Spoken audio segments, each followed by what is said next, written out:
Varmt välkomna till detta IVA-seminarium. Jag står här tillsammans med Elisabeth Salander och vi kommer nu att ha den svåra uppgiften att hälsa er varmt välkomna hit.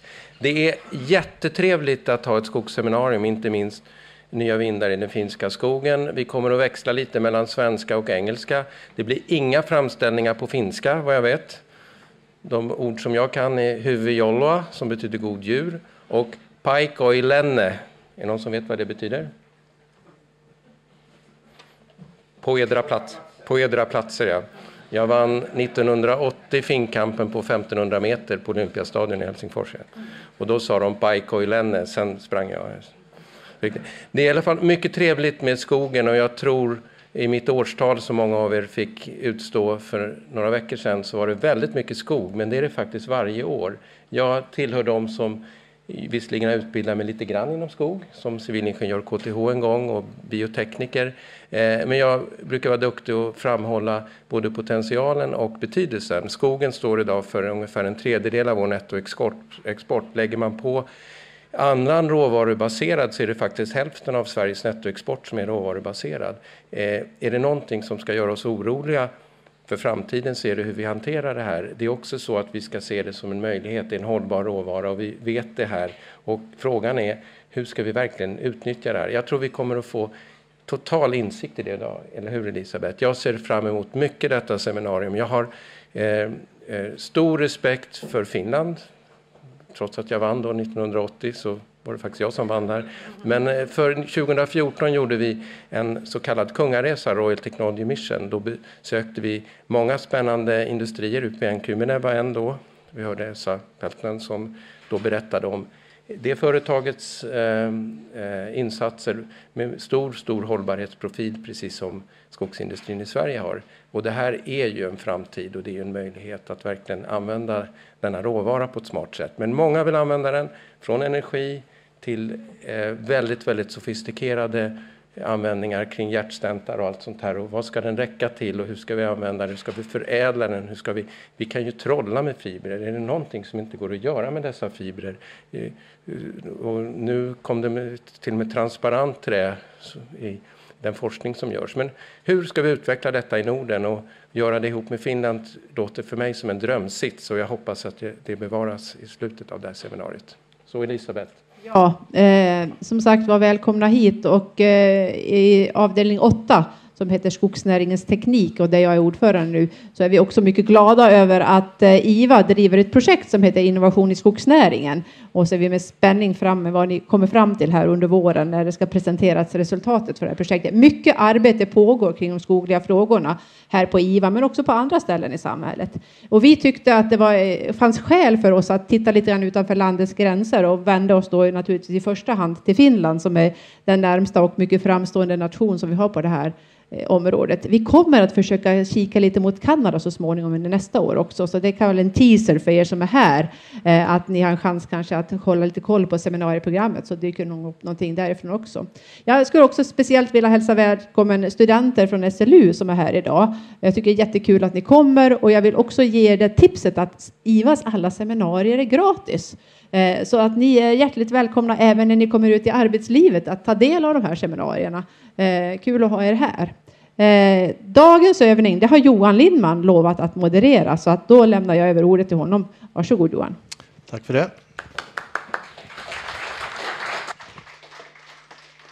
För det första så är det ju en lite tveksam publik tycker jag. Är det bara Karl som törs sitta här framme? Eller finns det några modiga studenter eller något som vågar kliva fram så gör gärna det. Nej. Nej, men då kör vi så. Då kör vi på lite distans. Jag heter Johan Lindman. Som sagt, jag är medlem i avdelning 8 och när jag inte är det så är jag global skogschef på Stora Enso.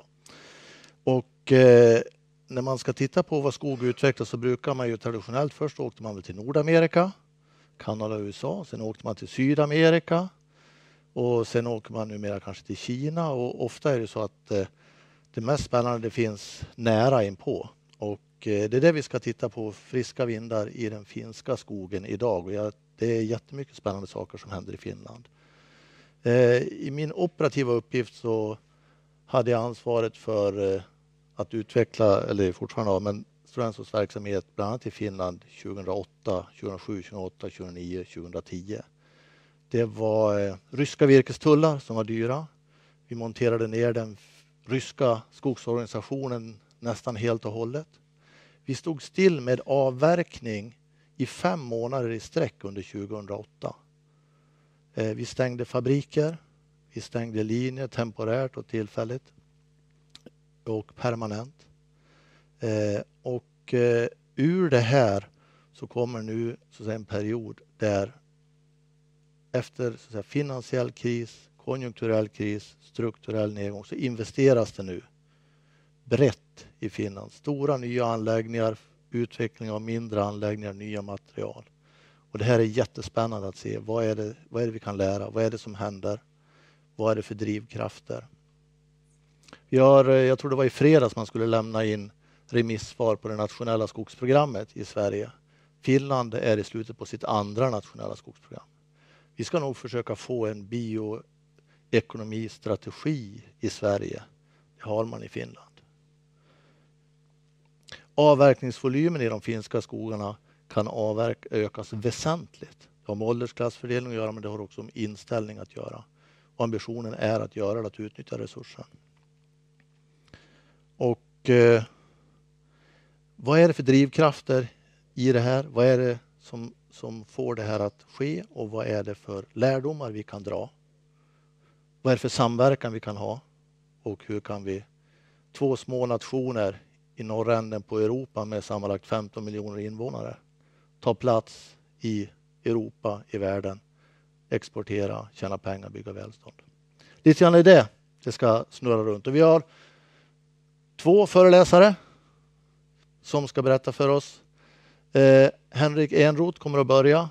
Hans lista om vem han är och vad han gör är lång. Man kan börja med att berätta att han är ledamot i IVA. Och här är han också ordförande i Pöyry som är då bakgrunden till presentationen här. Och så har vi Antti Vassara som är vd på forskningsinstitutet VTT.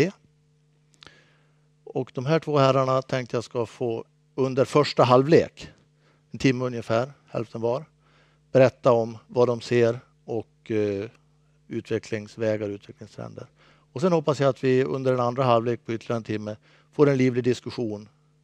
Frågor, möjligheter att resonera, och då får ni ställa frågor fast ni sitter långt från panelen. Så, varsågod, Henrik.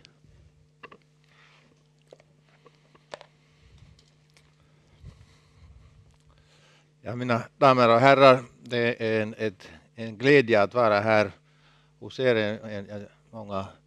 Många bekanta ansikten.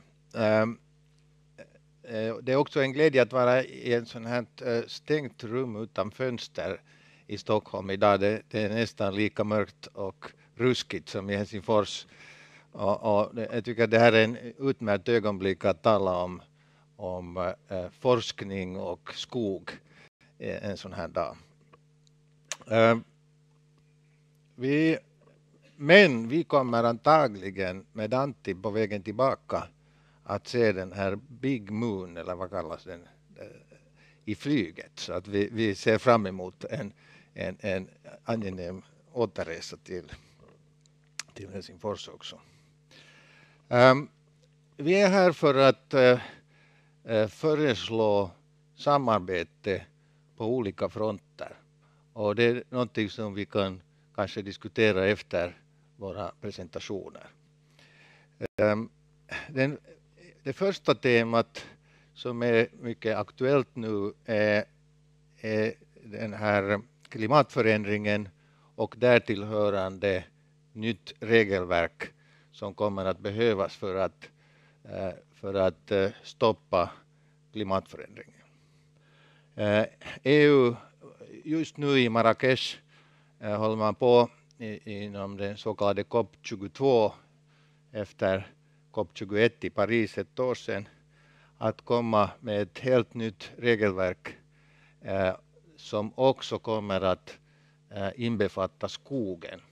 Och där har alla nordiska länder ett stort intresse att medverka, och i synnerhet att samarbeta inom detta, att skapa ett nytt meningsfullt regelverk. Det andra alternativet är att det här regelverket blir en mycket skadlig byråkrati för våra länder och i synnerhet för skogsindustrin. Så det är tema nummer 1 där vi föreslår samarbete. Tema nummer 2 är R&D, forskning och utveckling.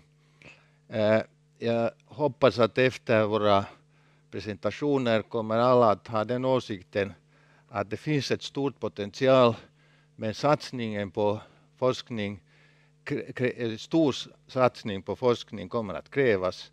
En mycket större satsning än vad skogsindustrin har varit van vid. Och jag tror att även om både Finland och Sverige satsar på det, så räcker inte våra forskningsbudgeter till i en global värld där de stora jättarna satsar enorma belopp på nya produkter och utveckling. Och det tredje tema är nya produkter. Om vi genom forskningsansträngningar kommer på nya produkter, hur skapar vi nya marknader? För många av dessa produkter existerar inte överhuvudtaget. Det är helt nya material till exempel. Och det gäller att skapa marknader. Och jag tar som exempel Nokia och Ericsson som i tiderna skapa en gemensam standard, NMT, Nordic Mobile Telephony, som gjorde det att de kunde skapa en nordisk marknad först. Och sen hade de också en IPR-plattform där de delar vissa delar av sin teknik för att snabbt utveckla en ny marknad inom mobiltelefoni. Det här är ett exempel hur jag tror att vi måste också utveckla nya produkter inom skogsindustrin. Vi har beslutat båda att vi kommer att hålla våra föredrag på engelska. Det finns så mycket sån här jargon som är svårt att översätta. Så att vi håller våra presentationer på engelska, men sen kan förstås frågorna fortsätta sen på svenska senare. När det var tal om denna presentation så bad man mig först beskriva vad har hänt i Finland under de senaste åren inom skogsindustrin. Och jag tänkte göra det faktiskt bara på 2 slides. Och jag har valt som år som jämförelse år 2006, inte bara för det är 10 år sedan, men även därför för att det var sista året då man inte hade iPads och iPhones och så vidare. Och då såg världen ganska annorlunda ut. Och det ser man om man tittar på statistik i Finland. Sen dess har 7 hela fabriker och 37 pappersmaskiner stängts. Alla dessa inom grafiska papper. Och orsaken är naturligtvis iPaden. Den största orsaken, om inte den till och med enda orsaken. Och 3,5 miljoner ton av papperskapacitet har stängts i Finland. Vår stolthet, LVC, Lightweight Coated Paper, som var en sån här finsk produkt. Den utvecklades nog i USA, men vi i Finland var väldigt skickliga på att producera detta papper och också utveckla den vidare. Har lidit mest. 40% av kapaciteten i Finland har reducerats sedan 2006. Ett sätt att minska på grafiska papperskapacitet är att I forgot I was supposed to speak in English. It's fine. Now I go to English. I was wondering that the text looked different.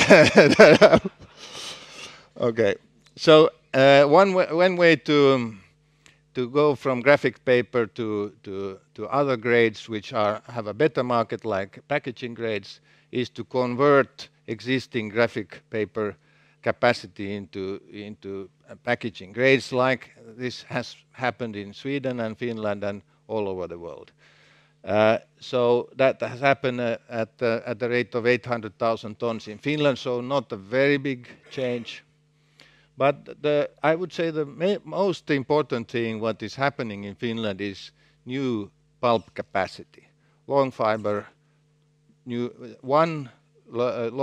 pulp mill is under construction, starts up next year. Another one is in planning. And then in addition, there has been several additions to existing lines. So all in all, the pulp capacity is increasing in Finland quite a lot, especially since 2006. We have also seen some new products. UPM has invested in a biodiesel factory in the Kaukas mill, 100,000 tons, which is a relatively significant capacity of diesel. And then there are some lignin and other similar new products coming on stream in the last years. So all in all, there is a big paradigm shift. The market for graphics papers is still going down very dramatically, and we see that to continue for a fairly long time until some kind of balance is reached. And we see especially an increase in market pulp, and I'm coming to some of the reasoning behind this market pulp. It's not the old good market pulp. It's something else, and I'm going to explain that a little bit during my presentation. But first I go to this, my first theme, which I think everybody should be aware of, and that's the COP21, now soon COP22 architecture. The main elements whereby the climate change is to be combated is two things. One is a big increase in renewables substituting fossil fuels. Another one is energy efficiency. Within the EU framework, which means that we are going to reduce emissions by 40% by 2030, these two measures are the most important ones to reach that goal. The policies are collected into three main pillars. One is emission trading, which punishes those who have emissions and rewards those who have less. That's the basic idea. So you give a price to emissions, and thereby you have an economic process whereby you reduce the emissions. Effort sharing is a sharing within EU.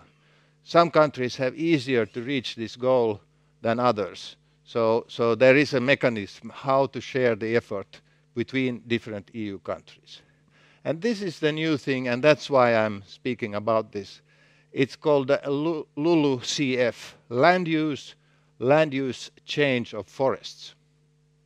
This is the first time EU starts to regulate, if this architecture is decided, starts to regulate the use of forests in all EU countries. And that has not been the case before. As we know, EU is a huge agricultural machine or subsidy machine, but forests have been out of the equation so far. And so what does this mean? What does it mean for us in Finland and Sweden? What will happen if this kind of regulations is coming, and why is it coming? When we look at the reduction of fossil fuels, here we see the situation in 2015. So more or less half of energy generation is still within the EU from fossil fuels. So now the idea is that that gray area here should be more or less halved. A big increase comes from solar and wind, so huge investments into new forms of renewable energy. And then there is this small, looks very innocent and small line, which is biomass. Now, when you calculate what does this increase here mean? It means 200 million cubic meters per year of biomass used for energy, substituting coal or oil. And you know, we all know that's quite a lot of wood or other biomass. And in this architecture, if I go a bit back, in this LULUCF land use change architecture, there is no thought of improving or increasing forest growth, or very, very limited. So we are suggesting with European Forest Institute and Pöry that there should be a goal, there should be a target of improving the use of forests and increasing the growth of forest within Europe. And we believe that the 200 million cubic meter target would be realistic at least by 2050. So I call this a 400 million cubic meter question, which can be quite dramatic and dangerous for us, because now the main idea is we start to burn forests instead of coal, and therefore the forests within Europe are not a carbon sink, because this is such an increase in the use of forests that the carbon sink effect when the trees gather CO2 is almost neutralized. So this will be a debate within EU, within the EU Parliament, and that's my first point of cooperation. We have a very big interest in Finland and Sweden to look at this matter. Our entire growth is the same number, about 200 million cubic meters. We are using around 140 million cubic meters. And incidentally, some of you may not know, but we use almost half for energy in both countries. In Finland, actually, a bit more than in Sweden. Well, if you include pellets, then Sweden and Finland is about the same size.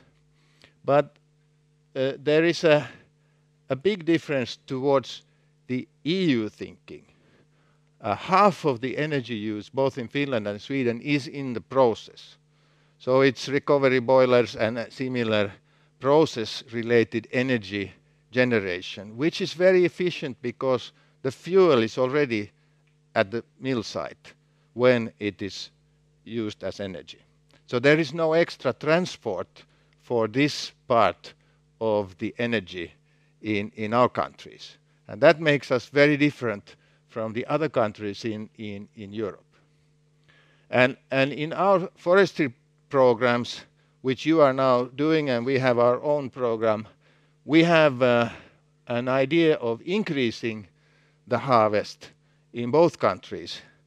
I at least believe that the Swedish will also try to increase the use of biomass. However, not that much for energy as is the assumption in the COP21 architecture.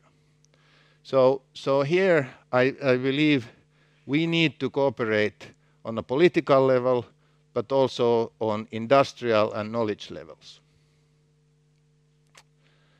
There is the role of forests globally will be extremely big in the global climate architecture. And we should be active, in my opinion, proactive in participating in the propaganda how forests really can become a solution to the climate change by increasing the forest cover and improving forest management. Although this is not really a forest industry question, I believe it is a political question where the forest industry needs to show the way. We need to have a common story. We need to have a good story which people in the Brussels and in the European Parliament understand. And in Finland we have several organizations that are preparing to influence the decision making in the EU. Here is one example. It's called Climate Leadership Council. I will chair this council next year, and we share some beliefs. It's an NGO. It's an industry NGO. We share some beliefs. First of all, we actually believe that the climate change is a fact.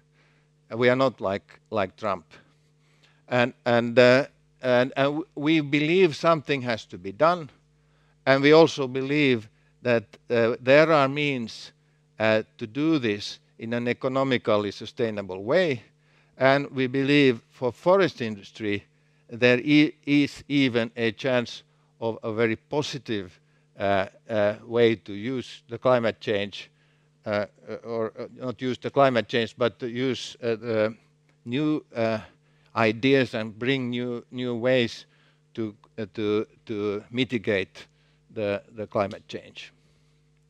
So this is a pretty big NGO. These are some of the companies that are our members. We represent half of the Finnish stock exchange, and I would say half of Finnish industry. So it is a relatively powerful NGO, and my mission for next year is to seek cooperation with Sweden and Norway. So that's part of my job, and I'm starting already.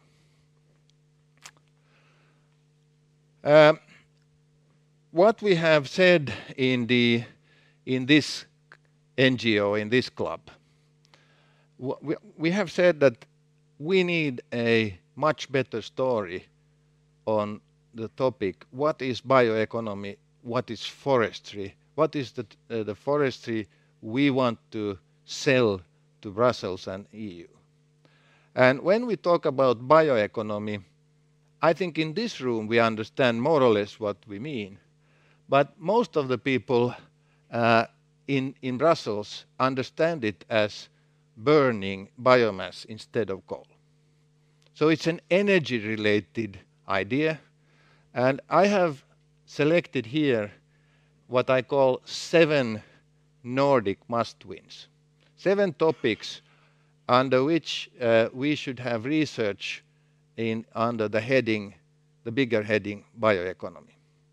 You may notice that here is no mention of energy, and I did it on purpose. I think one should have one box where there is energy as well. But I did it on purpose for today, because I think we need to take away the automatic thought that when we talk about bioeconomy, we talk about bioenergy. There are some promising new technologies around gasification, etc., which should be mentioned in such a list. But as I said, I wanted to be a bit provocative and show only these topics. So I think what we need to do, we need to cooperate, and that's my second cooperation suggestion here in Stockholm. These topics are all being researched both in Sweden and Finland. And but the research is quite, it's not, we are not really doing the same things. There is not really a research competition between Finland and Sweden. And if we add Norway, Norway would be is a country where there is a lot of research money, but not a lot of research going on. And they would love to participate in many of these topics. The thing is that all of these topics, lignin, nanocellulose, biotextiles, printed electronics, the whole sugar platform, carbon fiber, and biobatteries, all of these in anti-speech you will see are ongoing in Finland, and many of you know are also ongoing in Sweden, but they are very large topics. There is a lot of room for cooperation within these topics, and the research angle that we have chosen in Finland and on the other hand in Sweden are quite different. So there is quite a good opportunity, in my opinion, to select some topics within these main topics and do very good cooperation between our two countries' researchers. The order here is also shows my own belief in what order we could develop new products under these topics. I believe lignin is already ongoing. Nanocellulose is, of course, a very interesting new product, new material, I would call it, and etc. So why are the topics so different? Why are these topics so different from what I would have presented 5 years ago? Why are we talking suddenly about totally new headings, totally new topics? Well, I think the reason is everything changes in quantum or nanoscale. And materials like biomaterials behave in a different way, and we are only now starting to understand, like Alice through the looking glass, what really makes biomass, what really is happening in a tree or a wood raw material. You know, when you had the man in the lab coat, he's by the way here. Do you recognize him? So, what did he know some 20, 30 years ago? Well, he saw already the cellulose fiber, and he understood more or less, you know, how wood is wood is made of. He had his lab, and he could make some tests, and gradually the instruments got a little bit better. So actually, we could see almost on a molecular level what happens within wood. But now there is a new step coming up very soon here in Sweden, in Lund. It's the MaxLab 4, and there within MaxLab 4Max, which is a rör. What is rör in English? A tube with which you can see into materials. And I think this is really the moment when we start to understand our materials better, and this is also the moment when we should be awake and see what we can do with our biomaterials. And this the upper line, Ulle already in his lab coat, he saw. We knew this. This is nothing new. This is known, I think, for 100 years already. The wood material is, or any biomass, by the way, there's not very big difference between grass or other biomasses. Roughly half is cellulose, some 1/3 to 20% is hemicellulose, and the rest 20 to 30% is lignin. And this is how it looks like in Ulle's microscope. But then when we start to break it down into nano level, strange things start to happen. And I'm not a physicist or a chemist, so I won't even try to tell you what is happening. But I think it's fascinating, the idea that when you break down the cellulose into nanocellulose, two things can happen. One, you can get crystalline nanocellulose, or you can get fibrillar nanocellulose. Either or. Not the same, not 50-50 or something. So it means in my, I'm a forester, so give me a break here. But it means that the cellulose fiber is a very strange natural polymer. It has sort of strength and fibrillarity, sort of crystalline strength and fibrillarity existing in the same polymer. And we are only in the very beginning of understanding where we can use these two nanocelluloses, and in what combinations can we create new products. A little bit same is true for the sugar, so-called sugar platform.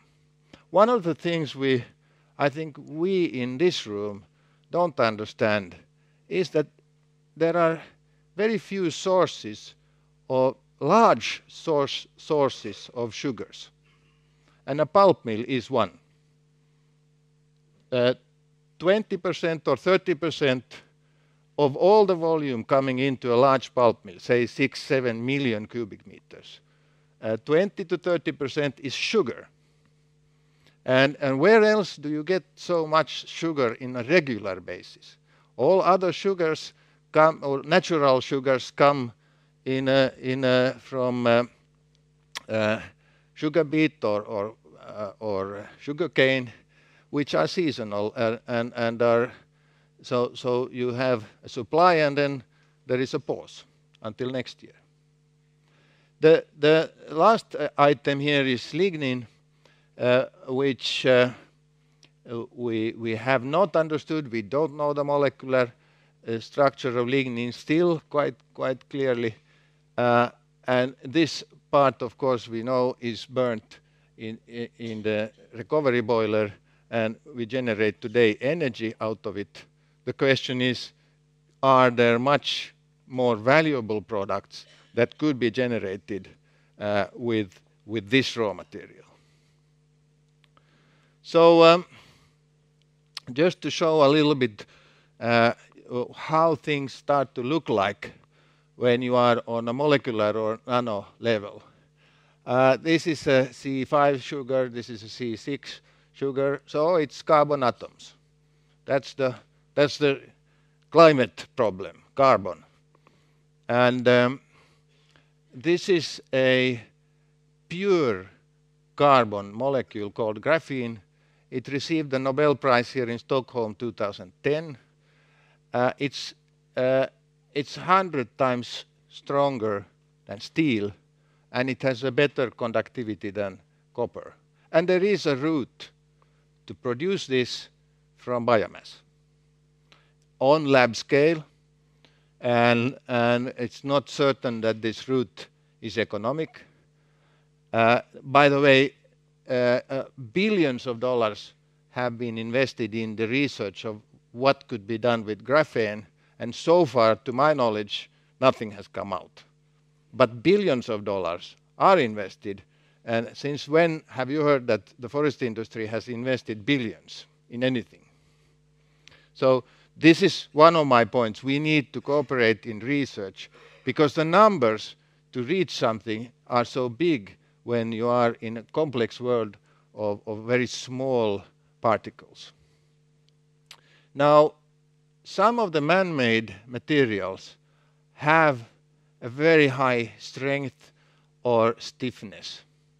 And this one would be even higher up here. We already know Kevlar and carbon fibers. 70% of an airplane is today carbon fiber. Again, there is a route to carbon fiber from biomaterial. And that route probably is existing. It's closer than to graphene. And that, I think, has a huge potential for our industry. When is a $1 million question, but I'm coming back to that. Moreover, when we are in this nanoscale, and we start to think in combining materials, organic materials with inorganic materials, stone, nanocellulose, plastics, nanocellulose, cement, metals with nanocellulose, for instance, just one example. Suddenly, very strange things start to happen. Very strong, very thin materials. And these, of course, have very interesting properties.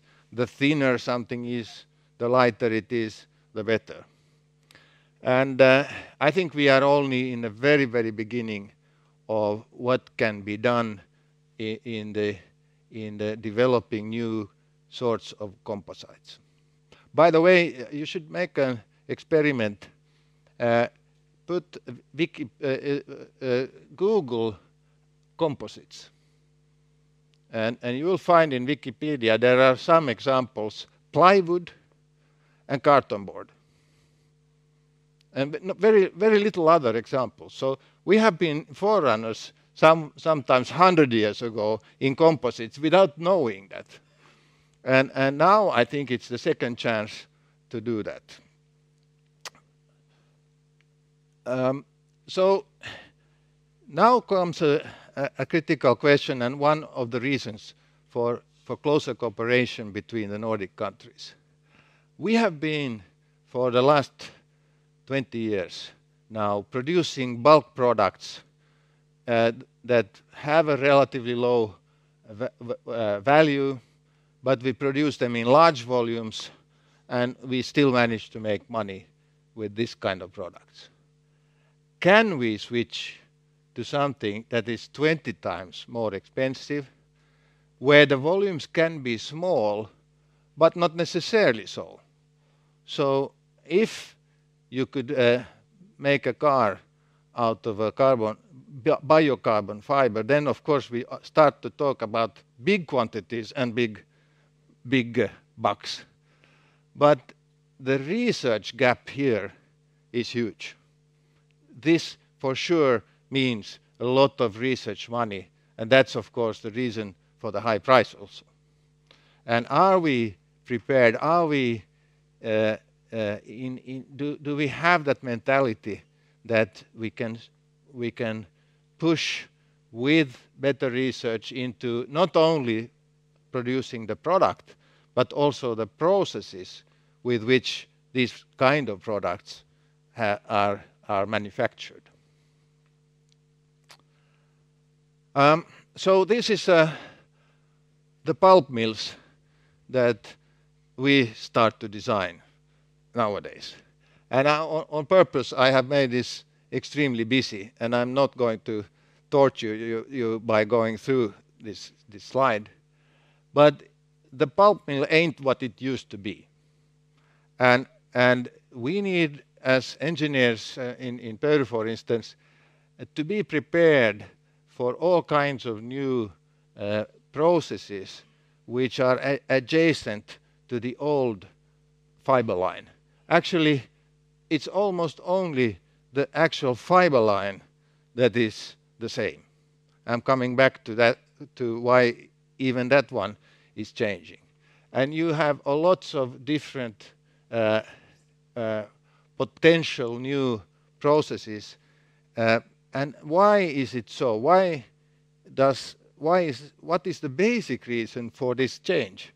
Well, the basic reason is, as I already mentioned, 7 million cubic meters of biomass coming to the same site.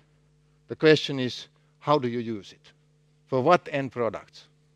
Today it has been cellulose and energy. These pulp mills are quite large net producers of energy. But electricity prices in the Nordics or in Europe in general are low. So that energy generation out of black liquor is no longer a good idea. Instead, I think you should use the carbon for other purposes. One thing where I think we have failed quite badly, despite of Pöyry insisting over the years, just as a basic, we have known this. Even Ole in his lab coat knew this 30 years ago. The difference between the shortest and the longest fiber within wood is 1 to 10. And what we do today, we still mix this. To a large extent, we mix. Okay, the hardwood pulp producers, they have a rather homogeneous pulp. But we here in the Nordics, we mix this, this one here, we mix it so that instead of having fractions of relatively long to really long fibers, we mix everything together into a bulk product. And then we think, why is it a bulk product? Well, it's a bulk product because we made it a bulk product. And we have sold it as a bulk product. Interestingly enough, our Brazilian colleagues are not producing bulk anymore.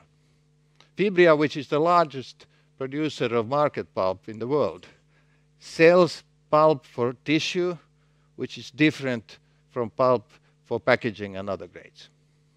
So there is already some development here. So even the fiber line, this is my point, the good old fiber line will change and will utilize better the raw material coming in to the pulp mill. So another fact is that even more traditional wood products like plywood, different boards, sawn wood, etc., have developed.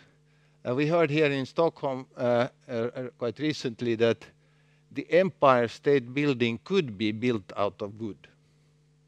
Now here you really have a carbon sink. The Empire State Building is 85 years old.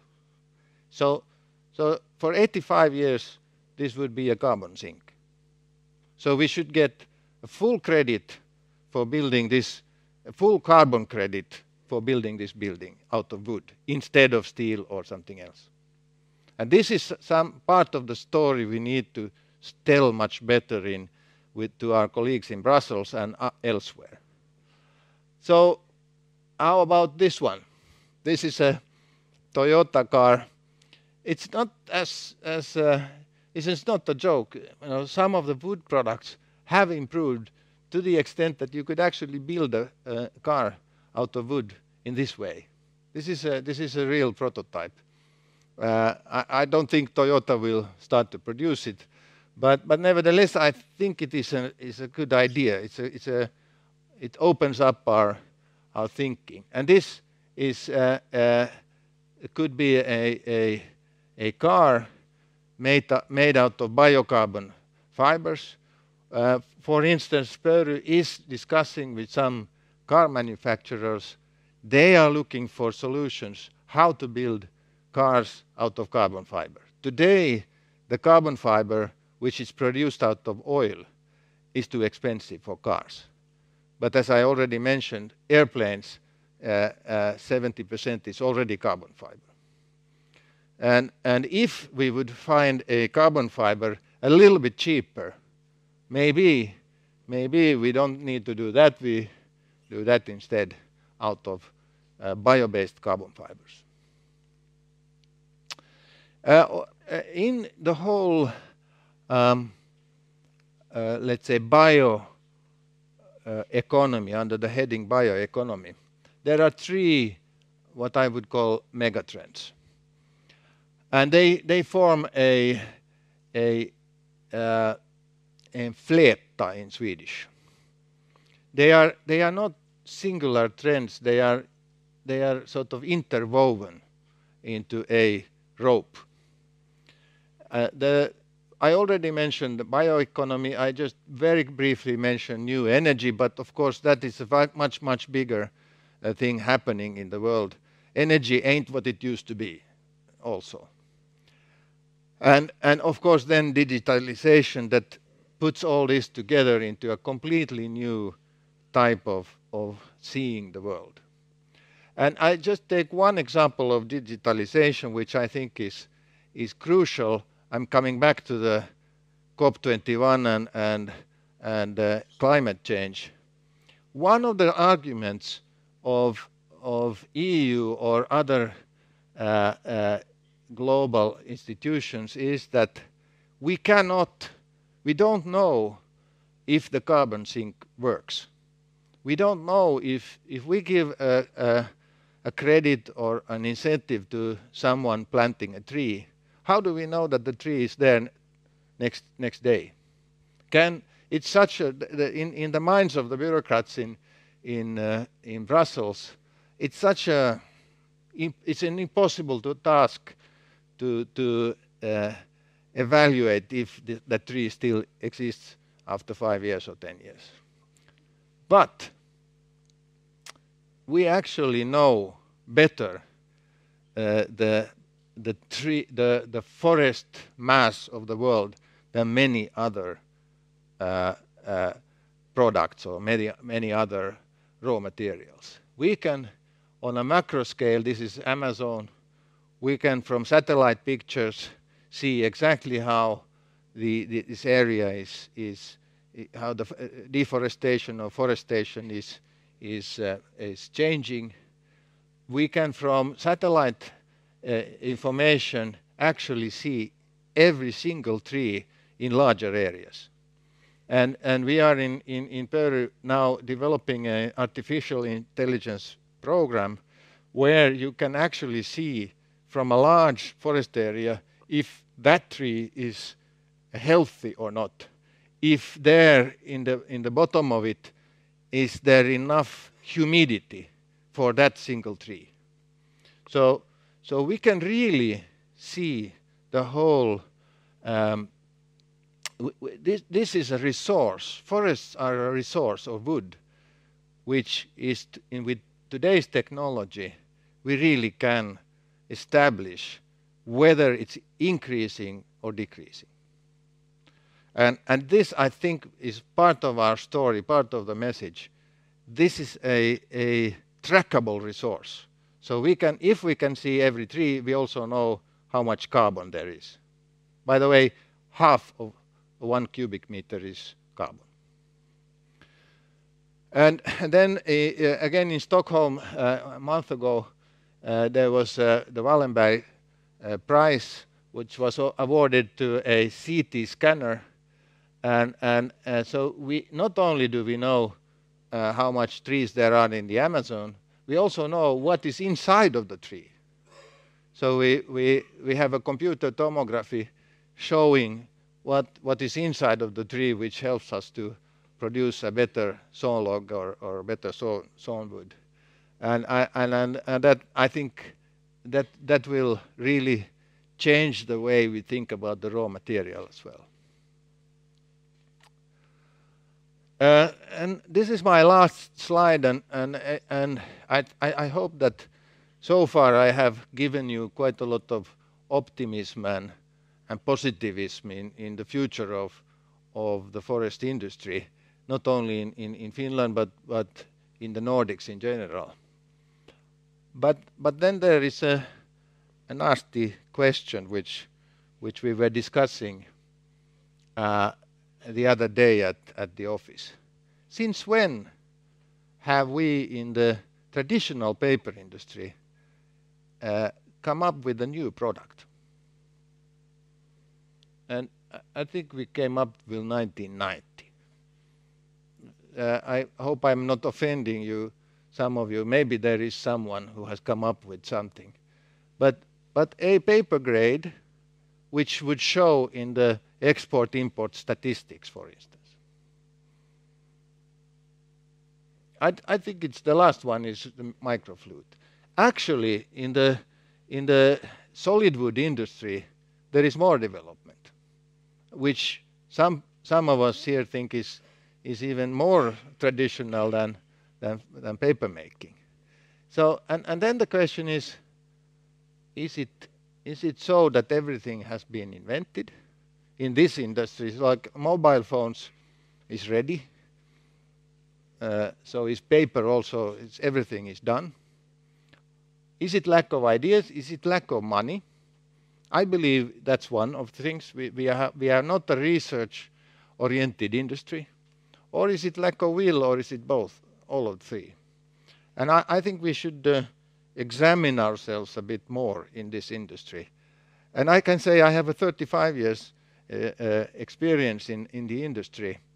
And it is at least 10 years ago that we designed in Peru a new machine with the idea of producing a new grade, with the idea of doing something completely different from what somebody else is doing.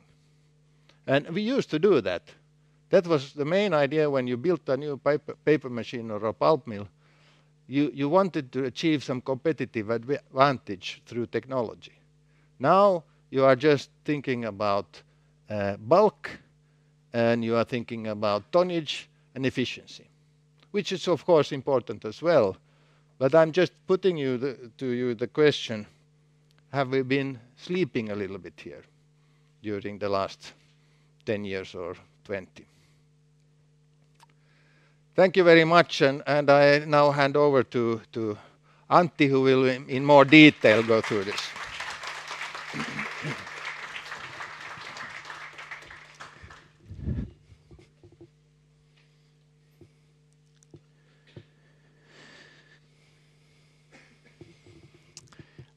All right, thank you, and thank you for the introduction and talking already a lot about the topics that I'll try to cover. So, of course, my job is to try to prove Henrik wrong with the last slide, then that we can come up with new innovations and come up with new things. I come from VTT, Technical Research Center of Finland. I have been with VTT now for a little over a year, so I'm still brand new. And I actually come from the telecom side, so I could. Henrik also mentioned Nokia and Ericsson many times there, so I could talk a lot about that one, but I will resist the temptation and not go too much there. Instead, I'd like to talk about VTT, especially in the forest sector, and we actually have a very long history there. So VTT was founded in 1942 in the middle of the Second World War to help Finnish government then with the war efforts, food and those kinds of things. But then after the war ended, then somebody figured out that it would be a good idea to start patenting things. So our first patent is here. And it is about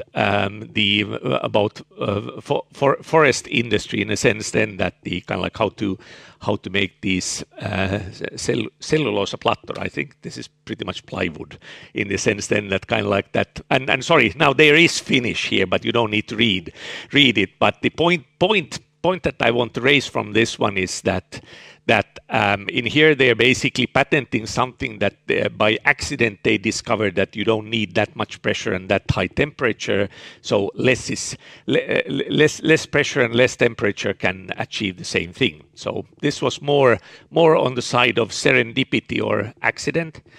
Hopefully after that we have become a little bit more systematic in our approach, so applying hard science and thinking then into what we're doing. So first a few words about VTT, and then I get to the real topic. So we are a government-owned company, but we do only research.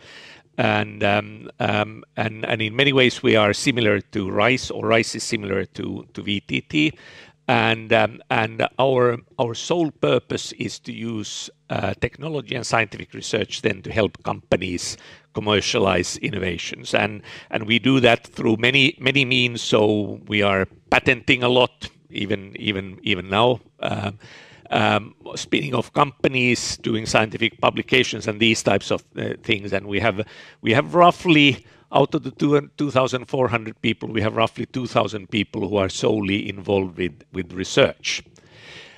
Many of you may know from the past way better in this sector than KCL. KCL was owned by the Finnish forest companies and was doing for close to 100 years research in different fields of forest industry. But then as Henrik's chart showed, then that after 2006 things started going in a bad direction for the Finnish forest companies. So they then decided around 2010 then that they are running out of money with KCL.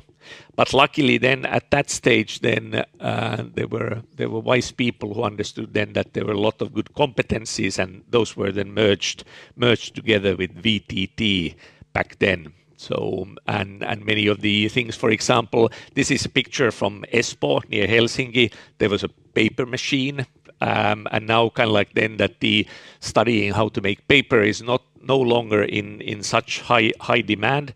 So now, for example, that paper machine that we have there has been put into use by one of our spin-off companies. So it's a small startup company then making essentially plastic bag replacements from wood fiber, and they're using then that paper machine there. VTT's task is to find growth for the Finnish economy through innovations, and now this is fresh from the oven, but we're trying to describe what we are doing then through what we call lighthouses. So basically having a goal which is far out, but basically kind of like if you come up with solutions to that, it creates immediate business opportunities then for companies immediately. And we have 5 of these lighthouses. One is around resource sufficiency. This is very much sort of kind of like circular economy and those types of things. But of course, bioresource sufficiency is a big thing. But of course, we are looking at other atoms than carbon, because there are also going to be shortage of many things in the future, unless we start becoming a little bit wiser and smarter with resource usage. Also, a big mega trend that we are working on is around what you could call good life. People are living all the time longer and longer. Finland is the country with the second highest average age at the moment. So Finnish average age is something like 42 years, and only Japan is older. And kind of like with that one, then that kind of like that when people are living longer, how to live a healthy life, but also then that the expectations on what life is are also getting higher and higher. One part which is very close to my heart as a topic here, which is has nothing to do with forest industry, is then that I think that in a few years' time, what is the meaning of work will become totally different. Artificial intelligence and these types of things is going to radically revolutionize what work means. So it might be then that we are all just basically getting basic salary from the government, and the machines do all the work. Safety and security is a big thing for the society, and that's kind of like then overall resiliency in a turbulent world is where we have been doing a lot of research, and that plus then the climate action part that also Henrik mentioned are very very heavily also linked then into energy and where to create energy in a sustainable fashion, but also then that overall that how to kind of like mitigate then the things that are all the time happening around us. And then as the fifth thing, which is tied to many industries, including forestry, is then that there is a revolution happening on industrial productivity. So how do we re-industrialize Finland and get some of the industries back, but also then that get new types of industries there. And these are the type of topics that VTT is trying to enable. And I'll just click these here. And the competencies that we have are then fairly widespread. And today I'm trying to talk mostly about the green bubble there, which is related then to bioeconomy. But you then understand then that kind of like that we're covering a very wide range from ICT to health technologies, industry, and these types of things. So in that sense, also in my job, I can't be the expert on everything. So if you want to ask about cellulose chemistry, then please ask from somebody else than me. I will not be able to help you there. But bioeconomy. So VTT is tasked there. And also kind of like overall that how we connect then to the Finnish universities and work very integrated on the Finnish scene with many stakeholders. So overall, target is, as also Henrik extremely well explained then, that how do we move up the value curve? So what to do with the large biomass that we have in Finland and move it then to higher value add products, both out of necessity, since the old products aren't necessarily anymore that top of the mind, although now again the industry is doing way better, but also from the point of view then that we need to find new sustainable uses for some of these things. Overall, the research topics that we cover and where we are looking for partnerships with universities, and mostly kind of like everything that we do is in partnership with somebody, is of course kind of like related then to both the sort of the use of or creation of fiber products, but also then energy and other sort of novel types of materials. But I'll come back to those things. We are a strong believer then that there is a sort of a big economic wave coming out of bio-based products in the broad sense of the word, and I'm sure that I'm preaching to the choir here. But of course then that the challenges that come with that, and also kind of like the type of things that we need to be solving as an industry, are becoming very different, and the needs are coming from very different angle. For example, if we look at sort of new types of materials, packaging materials and chemicals and these types of things, perhaps in many ways in the past it has been then that it has been kind of like industry generating then that, okay, we can produce this.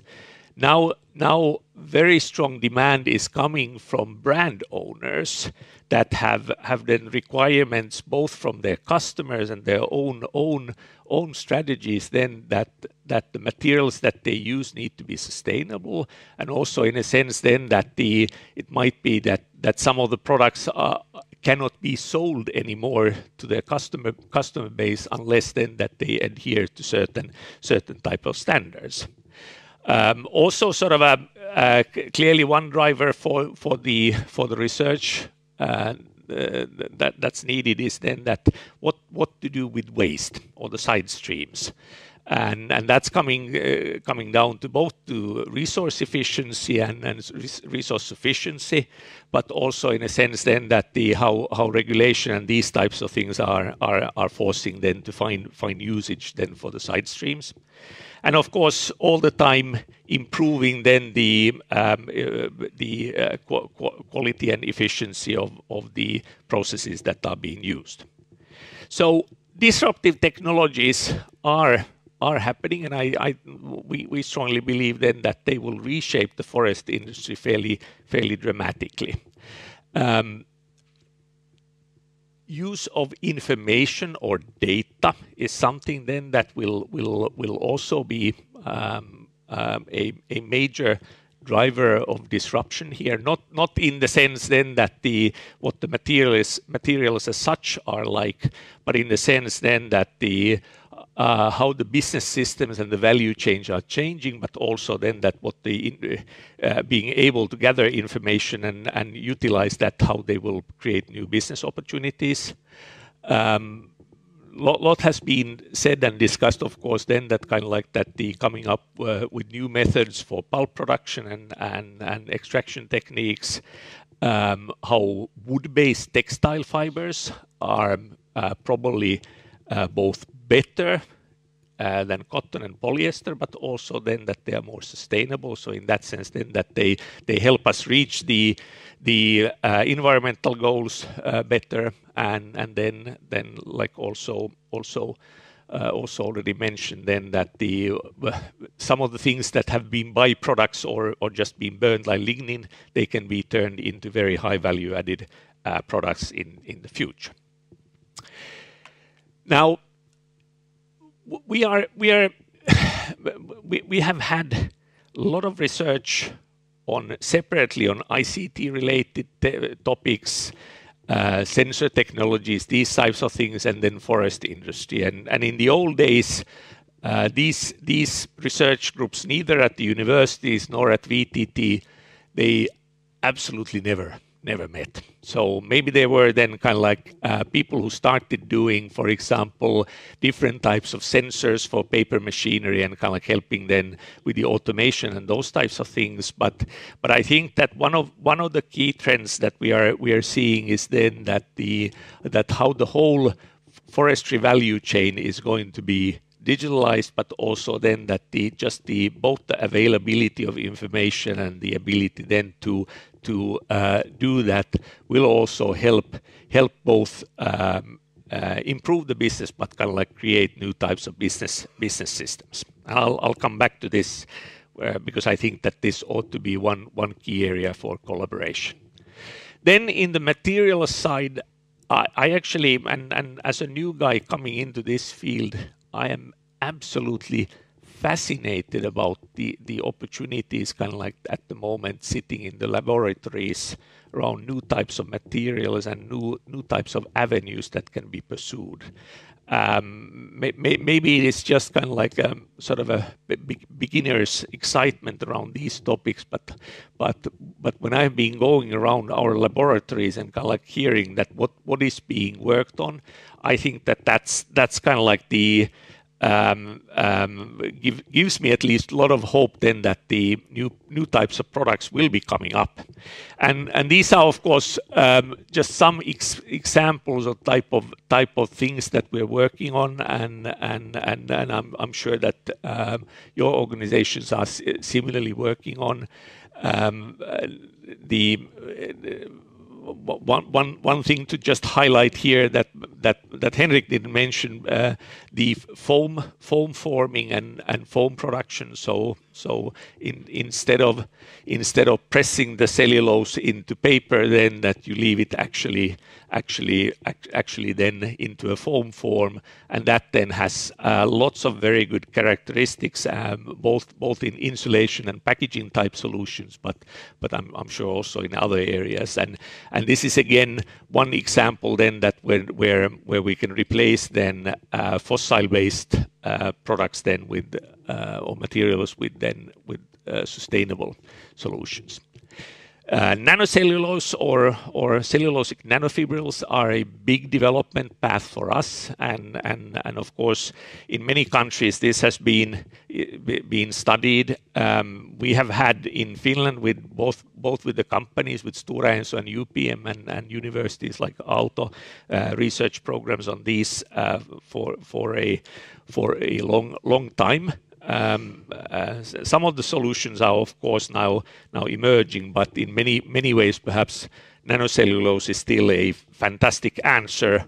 We just don't know yet quite that what is the question that it's answering, but I'm sure it will come back. We will come with that that question. But of course, we have built pilot facilities together with the companies and universities, and everything that we do, we actually try to go always then to pilot scale, so then that we can be more helpful then to the companies. Then printed electronics is something that we started already actually close to 30 years ago or 25 years ago. Of course, the initial idea behind printed electronics was around then that kind of like instead of making traditional type circuit boards, then make them flexible, and there were of course many applications for that one.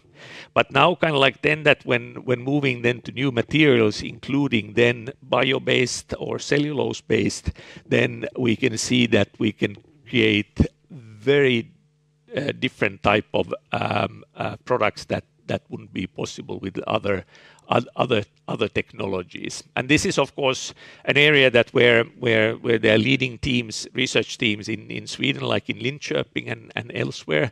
But now we are starting to see then that kind of like that how this area is starting to bloom and kind of like become sort of commercial ready, but still we haven't been able to pursue some of the avenues around the bio-based products that where sort of kind of like lot of things are possible. Now this one is then something that I just want to show in terms of then that kind of like that we also need to find different ways of working together, how to commercialize and industrialize some of the research results. Traditionally, it has been that there has been an R&D team tucked away somewhere or at the university. They hand it over then to a company that starts then building up, and then the big company then starts making products. And still, of course, that's how it works. With the printed electronics, what we're trying to do is now, or we are building up, is a very different type of mechanism, how companies together. So we have a cluster of research and development capability, university, research institute collaboration. Then facilities for both kind of like pilot scale, but also even commercial scale manufacturing. And then since there are not yet any large companies interested in this one, so there isn't a big company who wants to buy a whole production line, but there are lots and lots of small startups. Only in the Oulu area, which is still a small place, there are now currently something like 30 plus startups and mid-sized companies that are interested in starting making products based on printed electronics. None of them could even dream about making the R&D effort rather than having a manufacturing facility in the scale that can be provided at Printocent.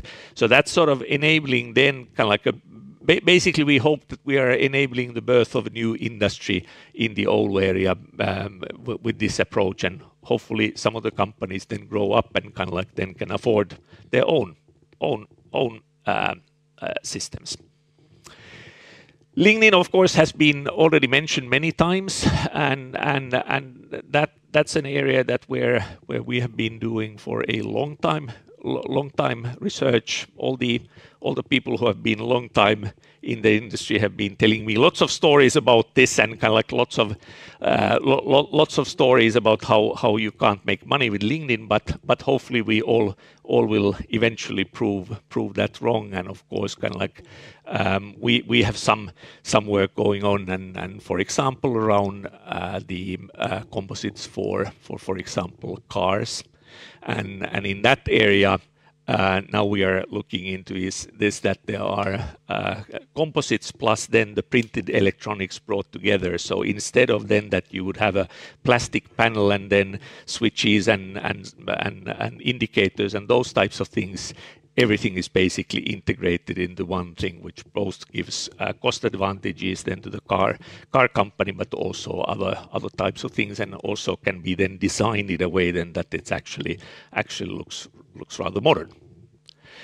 Sugar platform has been also mentioned of, and this kind of like the biotechnology side for a long time has been a key thing for us, and on that one, of course, kind of like then that we are using, this is not only of course for the forest industry side, so they are all the natural, all the other sources as well,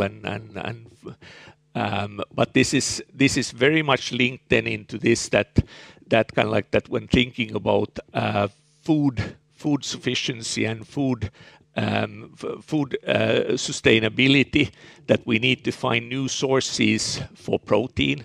For example, in Finland, both from the security point of view, that we can grow lots of food for people to eat, but then if you look at that, what the feedstock are eating, mostly they are eating soy, which is all imported from somewhere. So in that sense, then that if we were isolated for some reason, then very, very soon we would be in trouble. So how to come up with new protein sources, and that's of course kind of like then one place that where forest is a potential source for that. Pilot plants are a big way of kind of like then helping the industry actually to benefit from the research results. So in terms of then building pilot scale facilities that where research results are then scaled almost then to production scale, but not quite, is an important step in making sure that things are being able to industrialize. And we have our own network of pilot plants, which we are now putting behind a sort of the concept that we call bioruki, which is in a way sort of a convergence point then that you can have sources, materials coming from various bio-based sources, various technologies that are being applied then to process them, and then in a sense that we can produce then platform chemicals, textiles, these types of things. So in a way, providing a way for companies to then both experiment but also then get the new technologies together. And like in many things, we are relying a lot on collaboration in these areas. And for example, in this area, there's a lot of EU-wide collaboration between the different bioeconomy pilots. We are leading some of these EU-wide programs like ERIFOR, but then of course contributing in many others. But this then brings very much then to the topic then that why do we strongly believe that it's imperative that we work together between Finland and Sweden? First of all, as a percentage of our GDP, forest bioeconomy is a big chunk of both Swedish economy and Finnish economy, so it is extremely important for us. And I think that the opportunities are way bigger than what we can at the moment do. So if we can get even partially those value-added products going, I think that the share will be even bigger. Both countries have a long tradition of both doing research, building infrastructure, and then commercializing these things. So in that sense then that even though that as countries we are not that big compared to the bigger ones, then in this area we are actually among the bigger ones. But in terms of then that kind of like that how much interest there is already on this area, I think that alone we will not be big enough. And we can try to compete in this area for a long time, but maybe a smarter thing would be to combine forces. And from our point of view, we have been able to identify lots of areas where we see both complementary match, but also then critical areas that where we need to be influencing. Henrik spoke about the LULUCF sort of at the European level. That's an important agenda for both Finnish and Swedish governments. On the research side, I think that there are many complementary areas that where we are working, biochemicals, textiles, biomaterials, that where we can do things together. The FETS, Future Emerging Technology Programs that EU is launching, and where they actually then, after intense lobbying and political decision making, after they make decisions, there are usually very large fundings going those ways, and in that sense then that I think that Finland and Sweden together ought to be leading both the push then that we are getting those things together, but also then that there would be biomaterials also included there, which are not necessarily on the radar of other players. Also, there are initiatives around the digitalization. The German industry has basically decided then that they will not let same thing happen to industrial data that what happened to consumer data. Consumer data is pretty much controlled at the moment by American companies, and the German industry took note of this and decided that since they are manufacturing a large chunk of the industrial machinery and those types of things, they want to control that information. Now, their interest is not the forest bioeconomy side.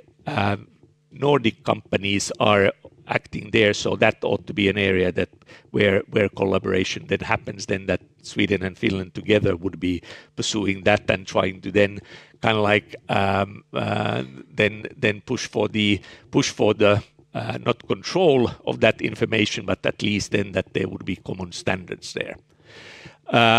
We both have infrastructure on the research side, so either Formax or Bioruki, and combining them, that kind of like the providing end-to-end services there, I think is a unique opportunity. I mentioned already the data spaces there. IPR side, Henrik referred to this, that how Nokia and Ericsson basically collaborated on the IPR side, and there is a lot of similarity then to many industries that where you can either be fighting each other over the share of the cake that you get, or you can be working together to make the cake bigger and then go after the share there. And Nokia and Ericsson, I worked for a long time at Nokia, so trust me, I know. We were at each other's throats all the time when it came to kind of like winning the customer.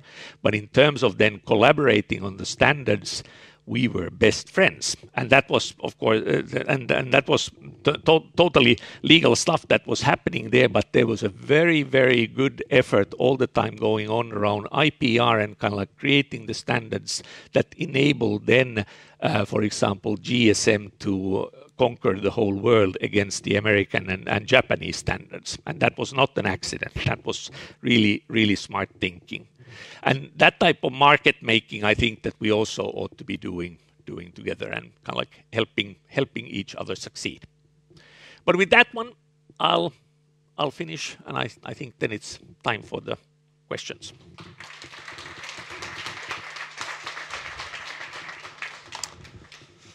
Tack så mycket för två väldigt intressanta presentationer. Nu är det möjligheter att ställa frågor, kommentera. Kan jag be kanske Henrik och Antti komma upp här på varsin sida. Vi börjar där borta, Björn. Ja, jag heter Björn Hägglund. En reflektion som jag tycker man kan göra när man hör det här och tänker kring de här frågorna, det är att kanske dra en parallell till den framgångsrika nordiska verkstadsindustrin. Den har blivit så framgångsrik inte för att vi har järn i Norden, utan för att de är duktiga på innovation och ligger före med sina produkter.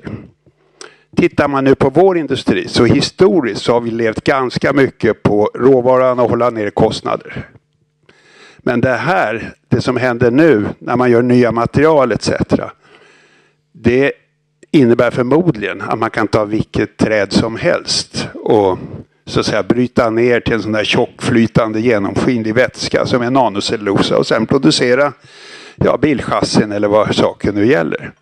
Alltså konkurrenslandskapet kommer att bli annorlunda och det kommer att bli ännu mycket viktigare att så att säga flytta sig från kostnad och råvara till innovation och produkt.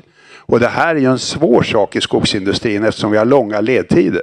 Det är så fruktansvärt dyrt att bygga en ny industri så att säga. Och det här är en ganska knepig aspekt tror jag. Men den har också att göra med forskning och utveckling för att nu har vi bara talat om Sverige och Finland och traditionellt så har vi haft forskningskonkurrens kanske från Kanada, norra USA etc.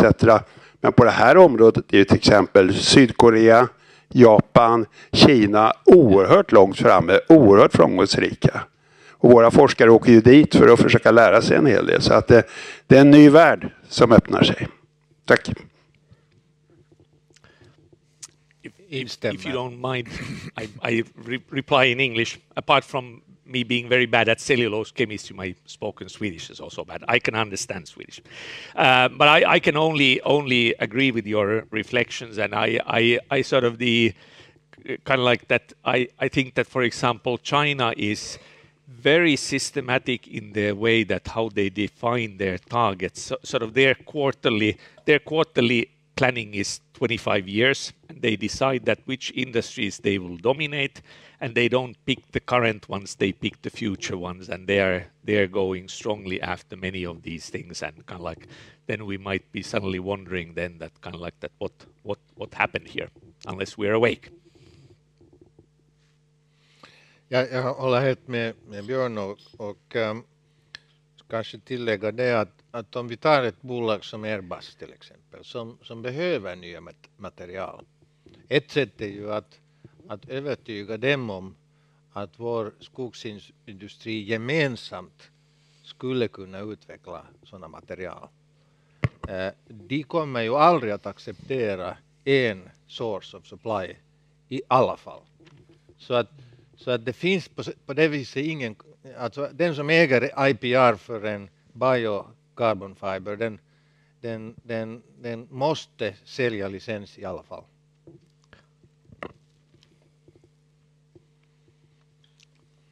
Carl, du får börja.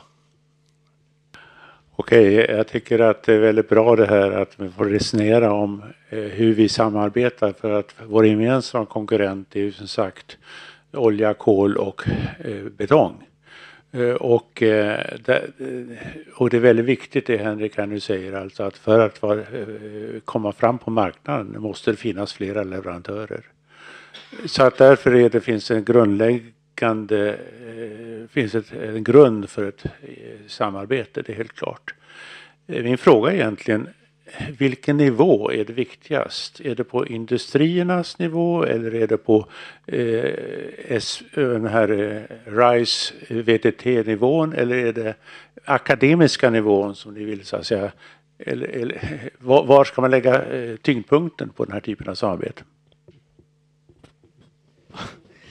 Well, if I offer first my thoughts on that one, I think that first of all we need collaboration on all those levels, but I think that we need to be very outcome oriented in a sense then that we also have a vision or plan that what type of products or what type of businesses we would like to enable together or build together, and then work backwards from there, then that what type of companies are needed, what type of research results, piloting, and what type of university research is needed. So in that sense, that kind of like start from the need and have a sort of a plan then that where do we want to collaborate, and there might be also areas that where we decide that we compete, so then that we don't work together there, so that's okay as well. Jag tror att vi måste övertyga förstås skogsindustrins vd-nivå till att börja med. Och det som jag tror att kommer att hjälpa är just den här COP21, och det är därför jag ville presentera den trots att rubriken var vindar i finska skogen. Men dessa EU-vindar kommer att finnas i alla våra skogar, och Det tror jag att kommer att tvinga fram ett samarbete. För att hotbilden finns också. Jag vill inte ställa en så stor hotbild, men det finns en hotbild att vi inte mera får använda vår skog som vi vill. Och då kan vi slänga alla våra bioekonomipapper i rostkorgen, både i Finland och Sverige. Och den hotbilden måste, tycker jag, skogsindustrins ledare ta på allvar och vakna nu. Det är inte mycket tid kvar. Jaha, jag har en svår fråga här.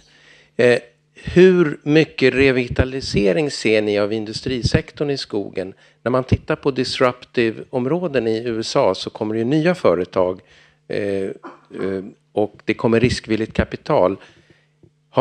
För det är ju ingenting som säger att det är traditionell skogsindustri. Vi ser SCA, SCA håller på att dela upp sig i 2 sektorer, skogen, traditionell skog och hygienprodukter separat. Och det kommer förmodligen att ske nästa år.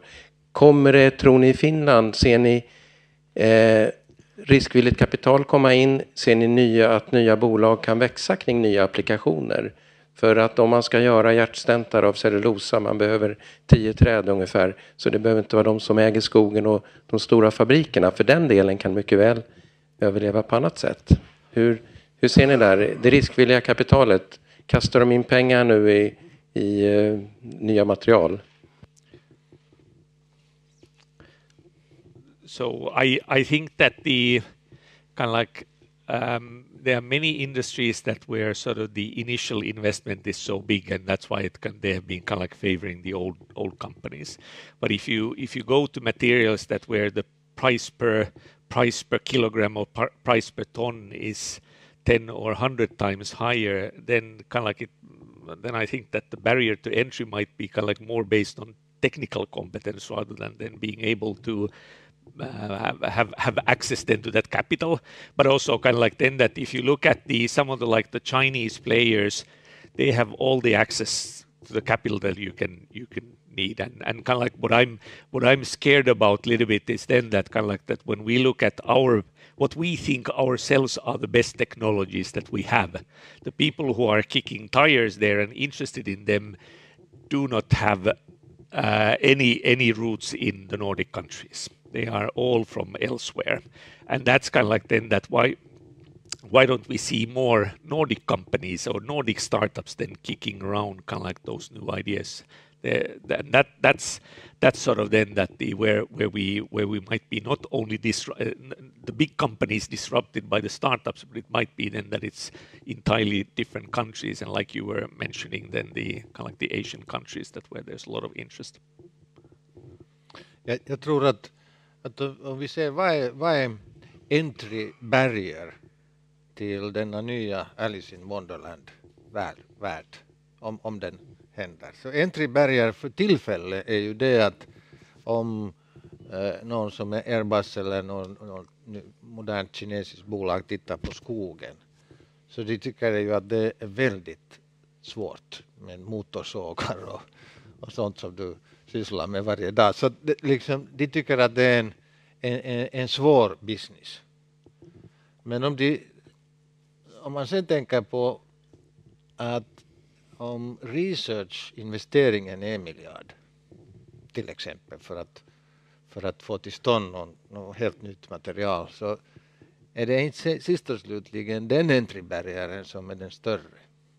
Och då tycker jag att frågan är kanske inte små startups, men stora jättar som har enorm R&D som kan bli intresserade av bio och kan nog sen hitta konsulter till exempel som löser den här skogsdelen åt dem, som är sist och slutligen enklare än själva utvecklingen av nya material. Ska vi skicka ut en fråga att fundera på? Vi pratar om samverkan, men startar vi från noll? Birgitta, Charlotte, ni håller på med institutsforskning. Hur mycket samverkan har vi? Carina som håller på med lobbying i Europa. Hur mycket samverkan har vi?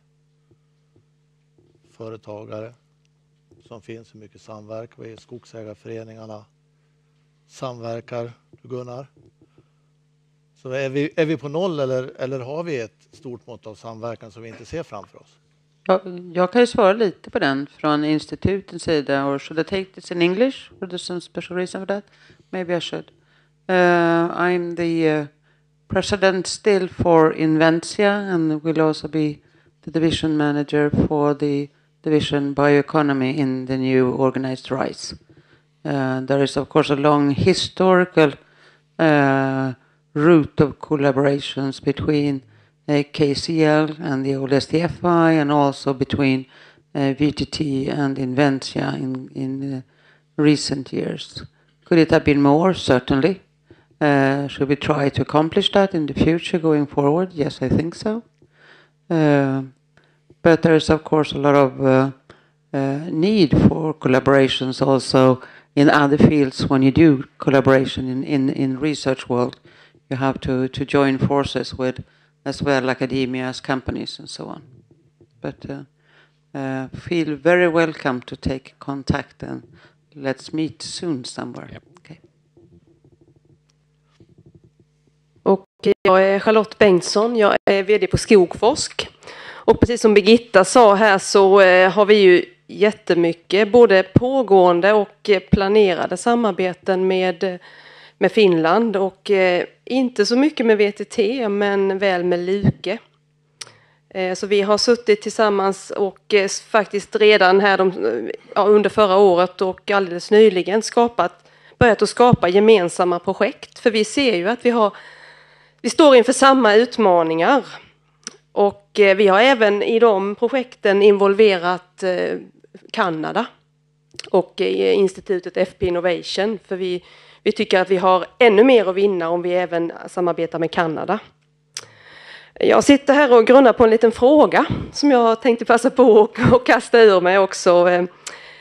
Du hade på din bild här om Digital Forestry Value Chain och det här tycker jag är väldigt ljuv musik. Jag tror att vi har mycket mer att vinna om vi faktiskt klarar av att titta längs hela värdekedjorna. Just här i era föredrag så har vi haft väldigt mycket fokus på nya material, nya affärer. Men jag tror att ska vi bli riktigt framgångsrika så bör vi också börja i skogen. För där vi har ett världsledande skogsbruk och vi har mycket att vinna på att jobba längs värdekedjorna. First of all, to both, I fully agree that we are not starting from zero in terms of the collaboration. I just think that we can do more, but also in a sense then that I don't think that we have really taken up sort of initiatives that we are trying to drive together things on the European or worldwide level.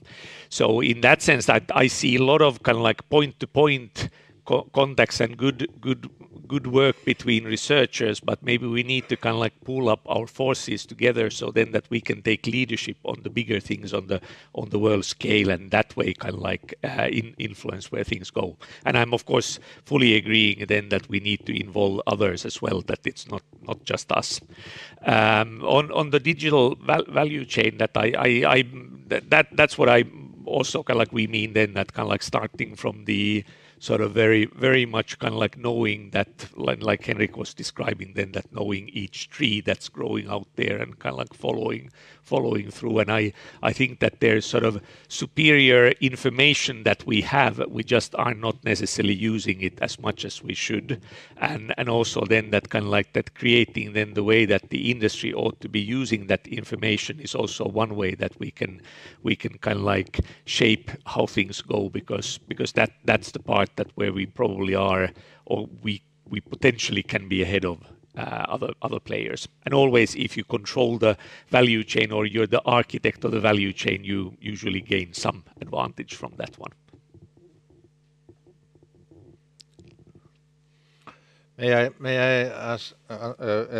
Jag kan svara på den här ena frågan att jo, det finns samarbete Men inom Pöry har vi en slogan, vi kallar oss The Connected Company. Och det betyder connected internt och externt. Och när man frågar olika Pöry-enheter att har ni samarbete, så alla svarar alltid jo. Jag har aldrig ännu hört svaret nej. Men det är intensiteten av samarbete som räknas.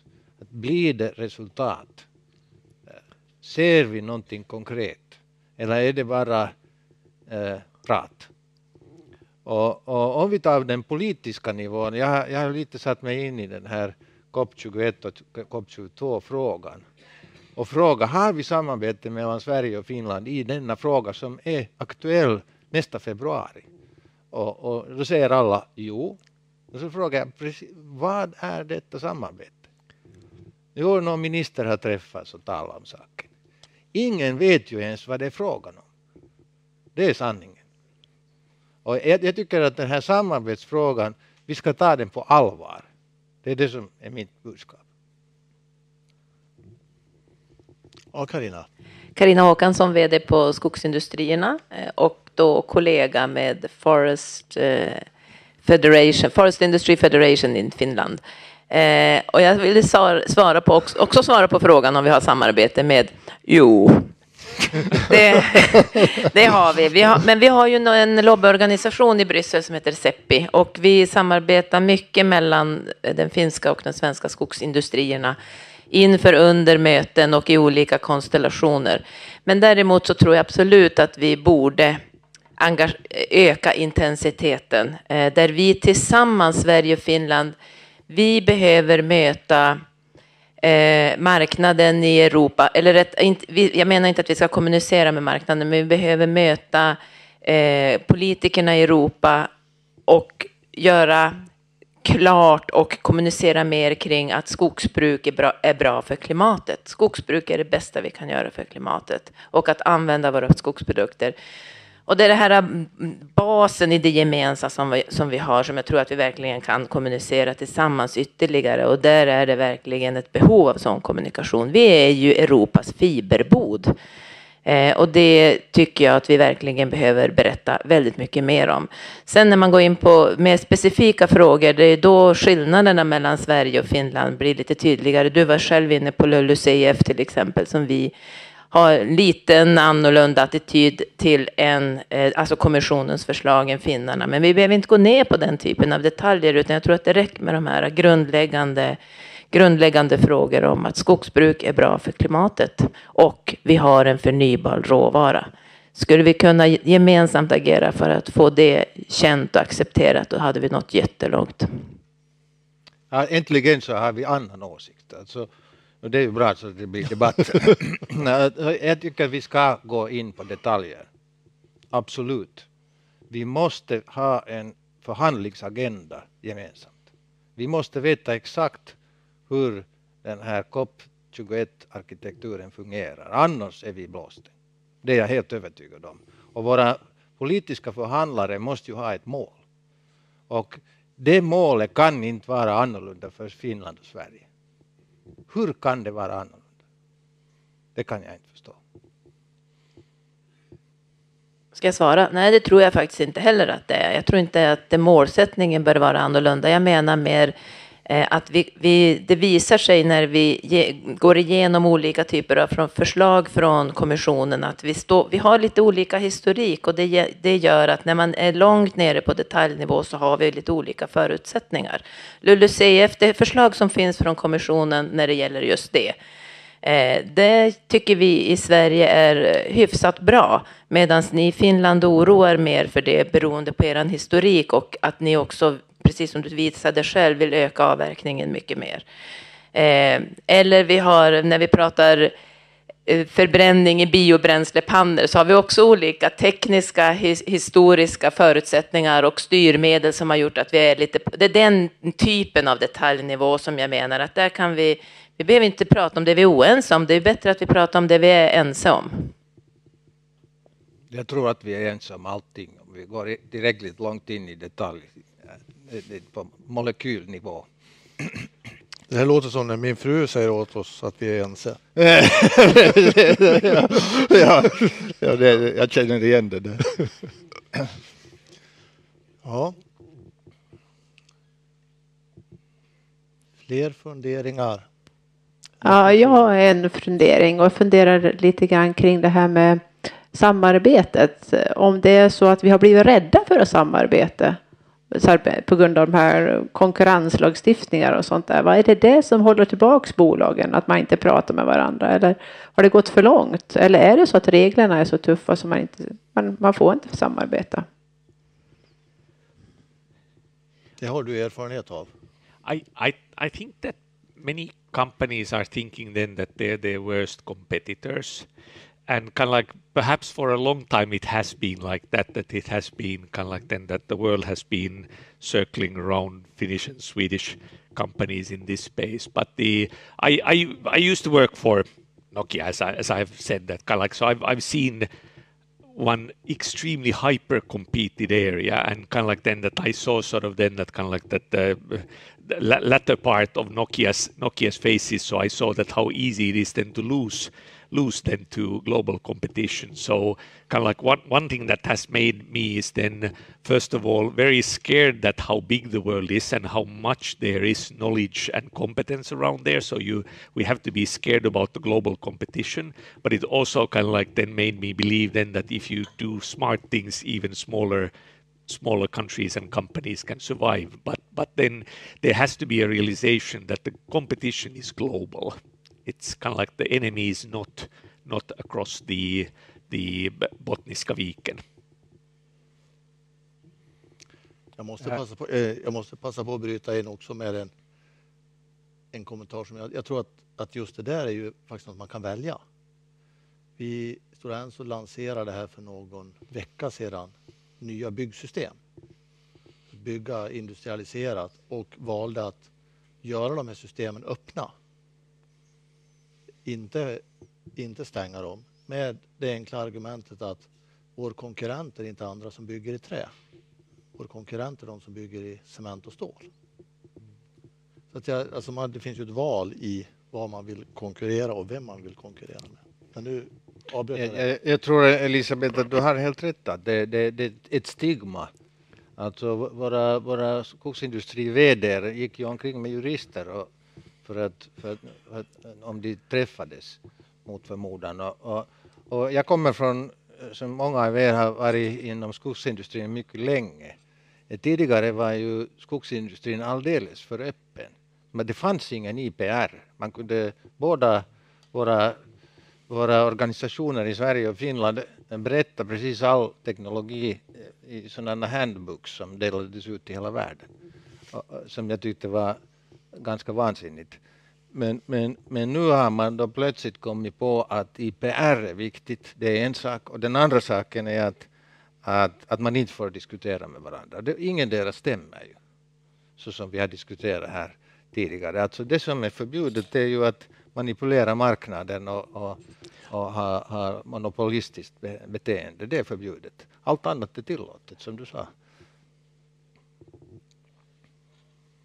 En sista fråga från Björn. Ja, men...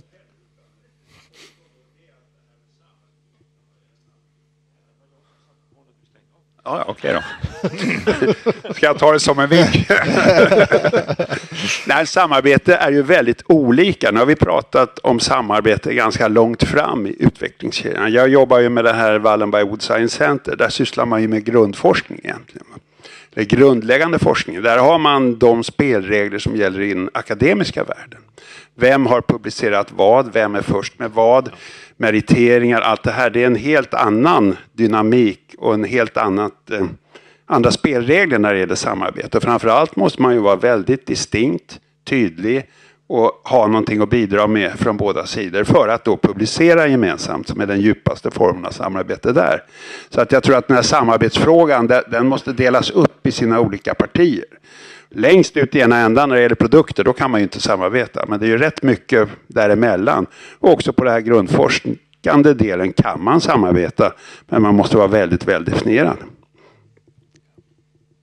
there are ways of doing it at all levels. So kind of like then that.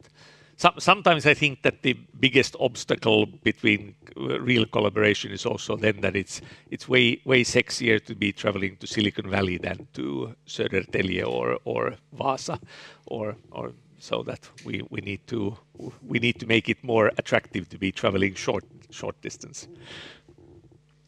Okej.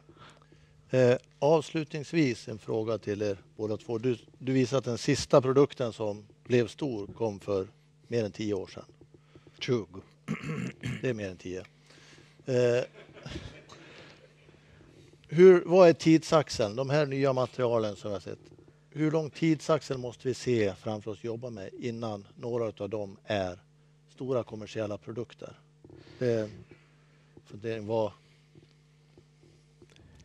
Vad är det vi ska leva med för tidshorisont? Usually it takes 5 to 10 years to kind of like reach sort of a big volumes. So in that sense, so I think that we need to be prepared that it might take another 5 to 10 years before we get something significant going. So it's better to be planning prudently but wishing for the best. So kind of like I think that we should be we need to plan sort of conservatively but then do our best to make it happen faster.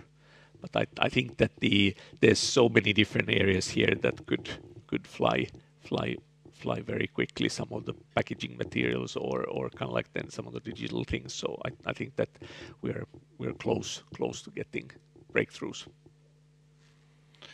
Jag tror att det bästa medicinen för snabb utveckling är tvång. Och det finns ett visst tvång i den här klimatförändringen. Vi måste komma med nya produkter. Och jag hoppas att det skulle liksom göra den här utvecklingen snabbare. Och sen den andra saken som behövs är naturligtvis pengar. Och det är därför vi är också här.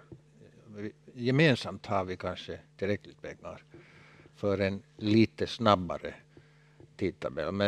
Men jag är nog också av den åsikten att nu tar det 5 år förrän vi har liksom stora nya produkter. Och då ska vi ha med norrmännen för de hade pengar, sa du? De har både pengar och vilja men inte så mycket forskning. Då kanske det är jag som får ta över igen då. Och jag tänkte säga ett stort tack till de som har varit här idag. Men Olle, han bad faktiskt att få ordet och få göra det. Han sa att nu har de pratat om mig, så han kommer att viska till mig och sa att kan inte jag få tacka Elisabeth? Så att han ska få ta över mikrofonen. Varsågod. Ja, jag fick ju... Hallå, går den? Ja, jag fick ju tack egentligen för att jag ordnade det här seminariet direkt på bild där. Men det är klart att om jag tillhör kanske inte de som är känd för labbrock, utan om jag är känd för något så är det kanske digitalisering, fört in datorer i systemet, fört in snökanoner i alla skidåkare och skidata. Och på senare år så gjorde vi då Biorefinery, startade vi 1990 i STFI och det har ju slagit igenom och numera håller Birgitta på med biofiber och alltihopa det här. Så att och sen har vi ju hållit på tillsammans med eukalyptus, så började i Portugal långt före dig. Men vad jag vill egentligen understryka då är att detta visar bara hur mycket fantastiskt bra det finns framför oss. Alla de här nya stegen, de ska vi ta. Tack för att ni kom. Ja, och stort applåd till dem. Jag har en liten gåva här. Varsågod, ett litet minne. Tack. Ska vi se. Och sen är det ju då så att vissa har anmält sig till middag. Nu kommer vi till praktikaliteterna. Tack så mycket. Och då serveras den där uppe. Och det är ganska bra om vi alltså raskar på och kommer upp där. För att våra gäster ska så småningom ge sig iväg så där vid 7:15. Så att de hinner få middag. Så att vi drar oss inte kvar här nere utan vi drar oss upp över och så kan vi prata vidare där uppe. Och studenterna får gärna sprida sig lite på borden där uppe.